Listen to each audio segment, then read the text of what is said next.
The information, opinions, and recommendations presented in this podcast are for general information only, and any reliance on the information provided in this podcast is done at your own risk.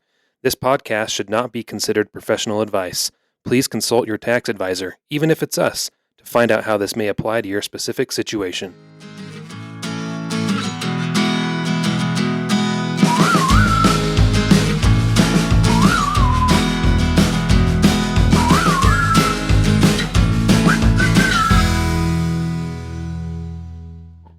On today's episode of Tax Trails, we're going to be interviewing one of the partners at our firm, Craig Swindlehurst.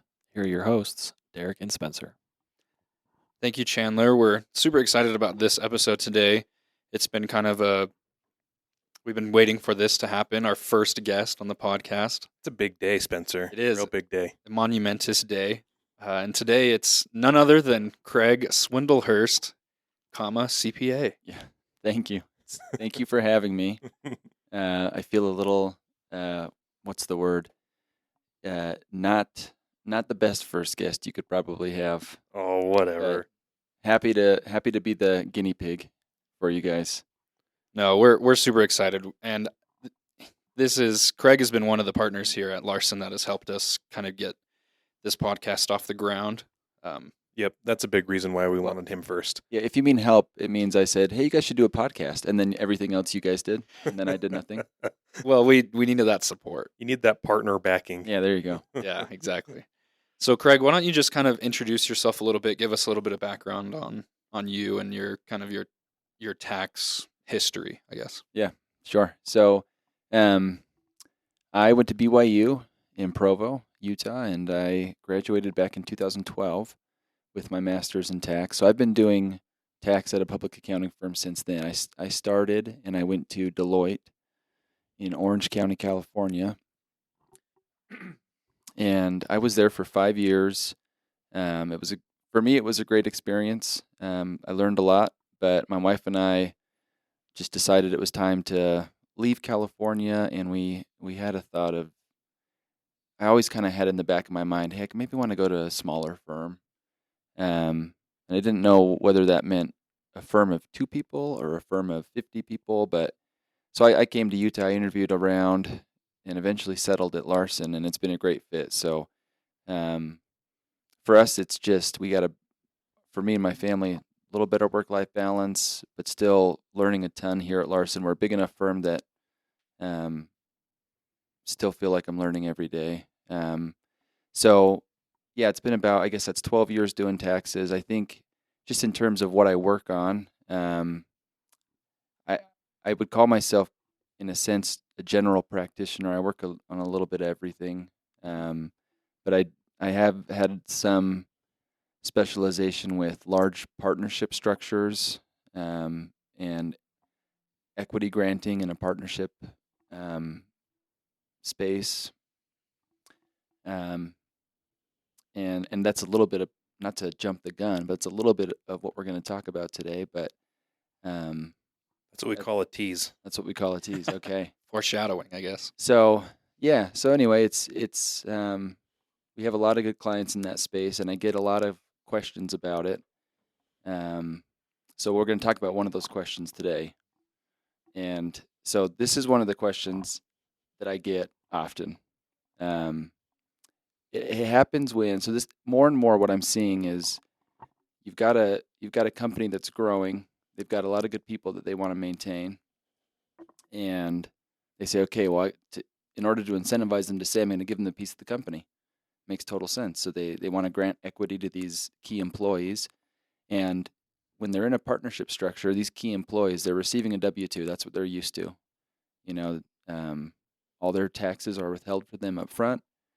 And suddenly, they get a little piece of equity, and then I have to come in and say, hey, now that he's a owner of the company, he can't get a W-2 anymore. Mm-hmm. And this confuses people. That's a problem. It's a problem, but no one knows it's a problem. Right.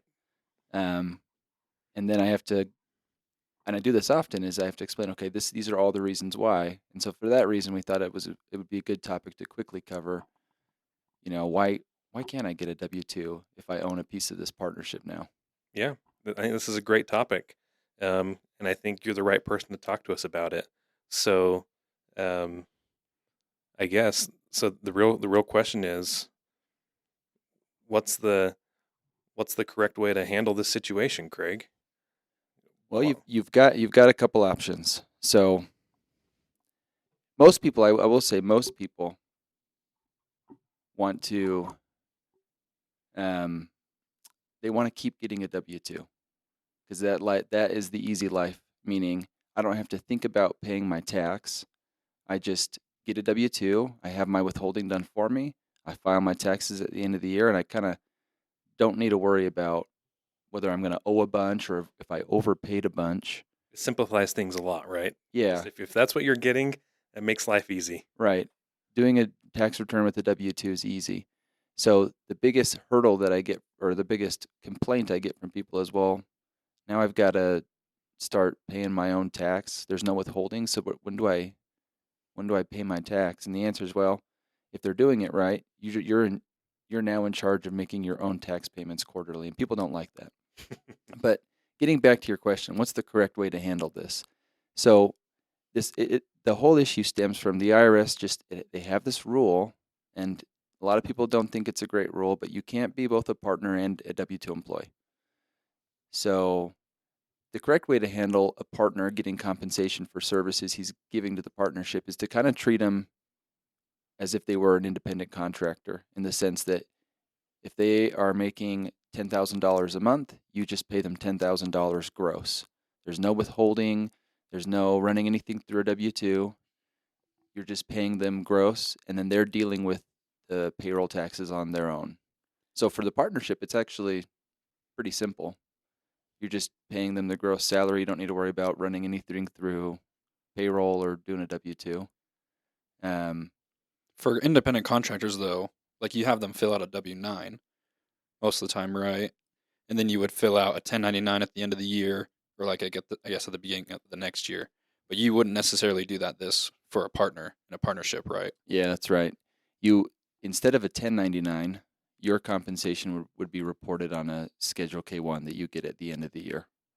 So there's actually no extra form, no W-2, no 1099, just K-1. That's where your compensation would go.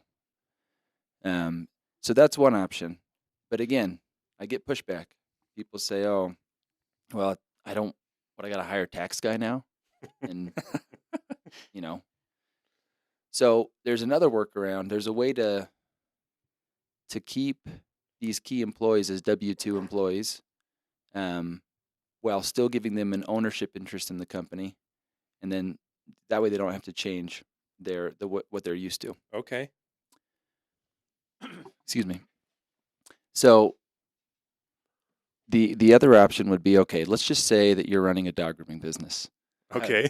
That sounds appealing, actually. That's a really good, it's a good example. Right. No, yeah. So you're running this dog grooming business, and you've got two key employees. You want to give them equity. What you would do is, let's say the way it's structured now, you own 100% of this dog grooming business. You got two key employees. You want to give them equity. What you would do is, you would set up a second owner of the company, and that company would be an LLC, and you could call it whatever you wanted to, but let's say dog grooming EV for employee vehicle. Okay. And then what you would do is you would give those two key employees ownership in dog grooming EV, so that they don't own a direct interest in the operating company itself. They own the interest through another entity that is essentially built to grant equity to employees. Cool. And so as long as there's kind of two... There's like a layer in between, Yeah. right? As long as there's a layer in between, then that's okay. They can own that top layer, so they're still getting ownership interest through that second layer. They can be W-2 employees of the operating company. The only caveat is both of the companies, both the operating company and the new company you set up to give equity, both have to be what I would call regarded entities, meaning they each have to file their own tax return. Okay, so it can't be some single owner LLC. that's owning this other piece, right? I mean, obviously, because that's disregarded. Right. And so what a lot of people what they'll initially think is, oh, I'll just have the operating company be a disregarded entity owned 100% by a holding company partnership, and boom, they could be owners of the holding company partnership because there's two legal entities. But since the operating company is disregarded in that scenario, it wouldn't work. They both each have to I be see. regarded. Yeah. So the downside is you kind of add a layer of compliance. Before, dog grooming was you only had one tax return. It was the dog grooming business. If you set it up this way, you've got your dog grooming company tax return, and then you've got the employee vehicle tax return. And so there's a little bit of a compliance burden, but Got it. that's at least on you as the owner. Because really, who are you trying to keep happy is the employees. You're trying to find a way to, hey, I want to keep giving you a W-2 wage so that you don't have to deal with all this tax stuff. So you take on a little bit of a compliance burden in order to allow them to keep getting a W-2. So that's why you set up that second entity. Got it. And you could get tricky with that, or keep it beneficial, right? You could say, hey, I'm going to give the EV 50% ownership in the dog grooming business, but you could also, as the owner of the dog grooming business, have a stake in the EV as well, right? In theory, you know what I mean? So Yeah. so you and then you could have percentages fluctuate within the EV as much as you want. You know, maybe you don't. Maybe all your key employees are gone now, or something like that, and so you want to. So all the profits are coming back to you. It's okay because you still own a piece of the EV or whatever. Yeah. Whatever happens there. When it comes to partnerships, you have a ton of flexibility. I think one important thing to know, we're not. This is beyond the scope, I think, of our episode today, but depending on when your employees come in, you might have two of the founding members or two of the initial employees. They might get an ownership stake early, and then later someone's going to come in, let's say 5 years down the road, and get an ownership. In a partnership, you can really structure it so that those initial guys are getting a bigger piece of the pie than the last guy. Mm-hmm. So as each new ownership interest is granted, you value the company, and you figure out, okay, any new employee, you get value, you get an interest in value over X. So all the old employees get all of the original, and the new employees are only getting future value. So you can structure it a lot of different ways. That's not available in some other entity formats. So you have a ton of flexibility, but again, you want to have a good CPA. That's a shameless plug for us. But you also want to have a really good attorney that understands tiered partnerships and profits interests. You really want to have both of those people in place because both are going to be really important if you want to structure it the right way. So let's say someone has this issue where they have a partnership, they really wanted to keep these employees on, so they gave them some interest in the partnership, and they're still filing a W-2 for those now what would be a partner, because like you said, the IRS, you can't be a partner and an employee at the same time. So now that they're partners, but they're still getting a W-2, what are some of the risks that happen when you give a partner a W-2? Yeah, that's a good question. It's a good thing to understand. I will say that it's not a heavily litigated area, meaning you haven't seen a lot of the IRS coming down and cracking down on this kind of thing, which is a reason a lot of people kind of decide to ignore what we're talking about. Or they probably might not even know about it. Yeah. Because it's not like a big thing in the news or something. A, they don't know about it, and B, when they find out about it, they say, well, been doing it for 5 years, you know? Yeah, they haven't said anything since. Right. But when you're making that kind of decision of, do I want to keep doing this or not? Do I want to fix it and do it the right way? Yeah. Back to your question, you want to understand the risk. So do it the right way, and most people, you want to be technically correct where you can be, right? If so let's do things the right way if we know there's a right way to do it. Yeah, is what it comes down to as right. well. And some extra compliance, some extra cost, but again, yeah, if you want to do it the right way. So here are the risks. I think one of the main risks is if you have employees that participate in a cafeteria plan, What's a cafeteria plan? great, thank you. So a cafeteria plan is a benefit plan that an employer offers an employee that kind of gives them they call it a cafeteria plan because they have a variety of benefits. Okay. Like a And buffet. like a buffet, like a cafeteria. Oh, There you go. sure. Yeah. So they have a variety of benefits, and the employee can choose which of the benefits they want to take part in. It's typically health, dental, vision, life insurance. They could get more specific, like dependent care, adoption. So you've got this, and it's really great because the purpose of a cafeteria plan is if you can partake in some of these benefits and have it be a deduction to your wages.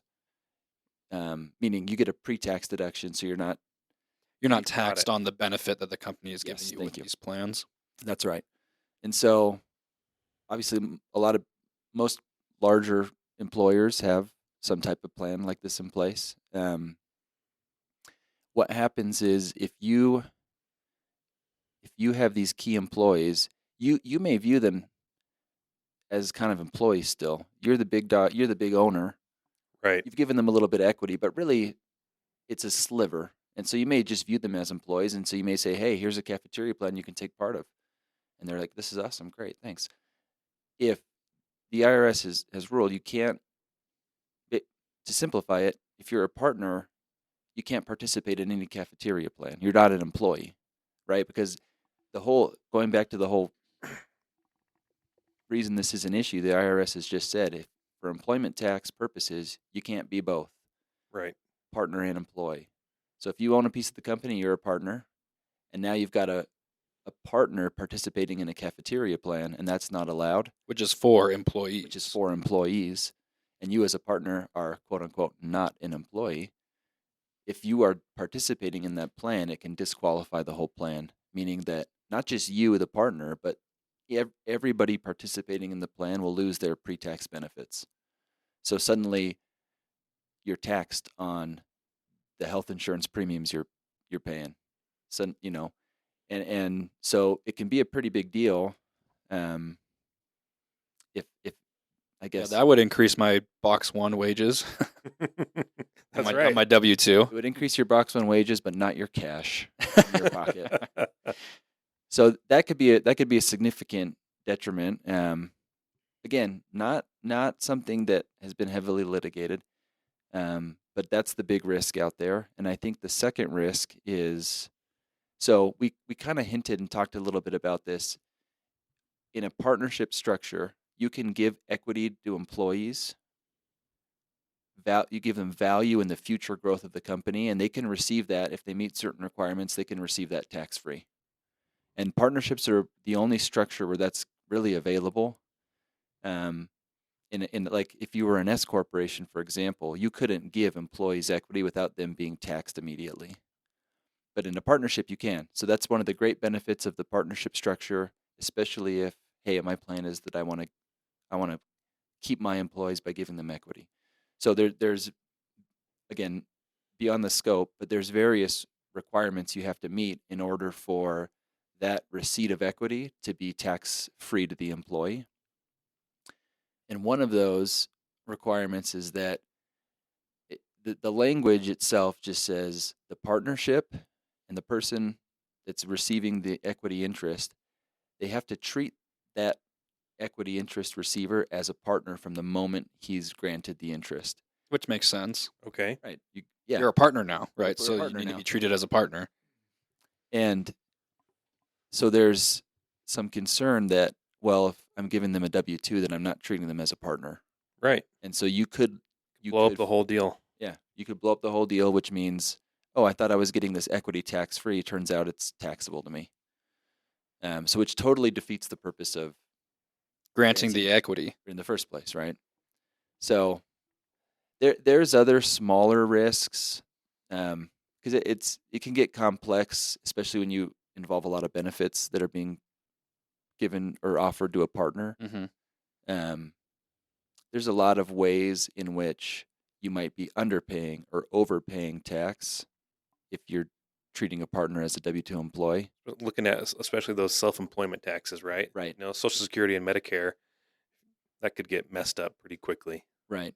And so there would be a web to untangle Yeah. if you had to kind of figure out, what if I wasn't giving myself a W-2? Have I underpaid? Have I overpaid? The result's going to be different. And so just to not have to deal with that, untangling that web or misreporting your income or your taxes. So the situations are varied. We don't need to get into them necessarily. I think the first two are the big risks. And I would say, like, just because in the past the IRS hasn't really hounded on this doesn't mean that in the future they won't, right? Yeah. It could become your next ERC stuff, Not saying it's going to get that big, but might not, but your point's well taken. You never know. What's funny is you can still go find these old forums of tax preparers. This is what us tax CPAs do. We go find old forums of CPAs talking to each other and complaining about tax law. But you go back to like 2004 or the early 2000s, and people are like, wait, this is happening? How do we, what do I do? And everyone's basically saying the same things I'm saying right now. So that we're 20 years later, and the IRS really hasn't expounded on the issue. So I think there's some frustration that they haven't just changed this, because at the end of the day, your income, it's not going to be very different. Like the top line income you report, whether you're W-2 or whether you're receiving services as a partner on your K-1. It's both ordinary income. Both ordinary income. So a lot of people say, well, they're getting their slice of the pie. It's just coming in a little bit of a different way than what they've outlined for us. And so for that reason, practitioners are kind of, it's an annoying part of the law, because we've got to tell our employees or our clients, hey, you've got to switch up how you're paying this person. And it's a big hassle, and the employees all upset about it. And so back to your point, it's like, well, they haven't litigated it, and so that's why a lot of people don't. A lot of clients decide not to change anything. They decide not to do it. Yeah. But you never know when it can become an issue. But it's been 20 years, and they haven't really litigated it. So interesting. Yeah, I mean, I guess there are other, like after, the Tax Cuts and Jobs Act that created the QBI deduction, right? And so sometimes a piece of that QBI deduction is, what were the W-2 wages that were reported? That goes into your limitation. If you're including, partner wages in there, that could be messing that up, and maybe you're taking an incorrect deduction there. I could see that being an angle. Yeah. But who knows? QBI might be going away here in just a couple of years anyway. But that's a good example of one of those ways that the calculation of your final tax liability could be slightly different, even though the wage that the guy's receiving isn't changed. That right. QBI deduction flows down. He's getting a better benefit than he really was entitled to, or who knows? Yeah. Yeah, and it's hard to say if you're ever audited as, a partnership that's paying a partner with a W-2. It's hard to say where they would focus in on. Right. But if they wanted to dive deep, they could find a lot of ways that things are being misreported. Cool. So at the end of the day, don't give your partners W-2s. Just give them guaranteed payments, right? Yeah, that's really what it comes down to. They can deal with the taxes on their end. You just give them a gross payment, and they'll figure it out. Or, like we talked about, you can get creative and create that second entity, right? So they can keep getting a W-2. And again, just get a good attorney, get a good CPA that understands how to structure it. We're available. Give us a call. Especially Craig. That's right. Well, thank you so much, Craig. We appreciate you being on the podcast today. Yeah, thanks for having me. Appreciate being the initial guest. It's a big deal. There's no one else we would have rather had. It's going to go down in history. I'll always be your first guest. Yes, that right. Is true. Unless you guys decide not to post this. Yeah, who knows? This one might stay archived. Thanks, Craig. Okay, thank you, guys. Thanks, everyone, for listening.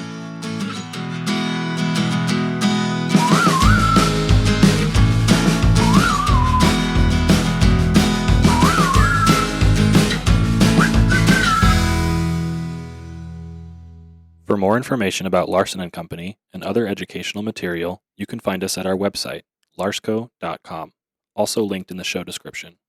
For questions or suggestions on future episodes, you can contact us at larsonpod@larsco.com. If you would like to learn more about today's episode topic, additional resources can be found in the episode description.